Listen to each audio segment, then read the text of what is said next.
Alors, autre sujet qui vous concerne particulièrement ces jours-ci, vous avez annoncé la hausse des rémunérations des jeunes chercheurs qui, donc, à partir de l'an prochain, seront recrutés à hauteur de 2 fois le SMIC.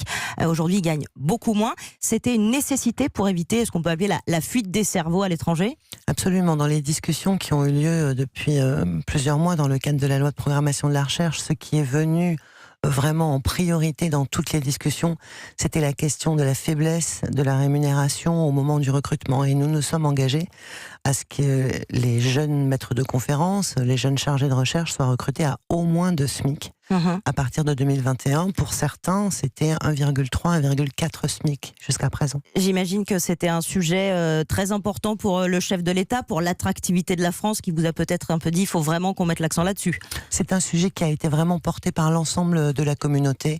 C'est une demande qui en fait existe depuis très longtemps. On a laissé se paupériser les métiers de la recherche en général, et tout l'objectif de cette loi de programmation de la recherche, qui ne se résume pas bien sûr à cette mesure, c'est vraiment une mesure emblématique que j'ai souhaité 26 millions d'euros, c'est ça qui sont débloqués hier soir, oui. J'ai aussi annoncé une revalorisation de la politique indemnitaire. Ce sont des sujets qui sont complexes techniquement, donc nous avons commencé dès ce matin à y travailler avec les représentants des personnels et les conférences pour savoir comment est-ce qu'ensuite on met ça, on implémente ça. Voilà, c'est un début.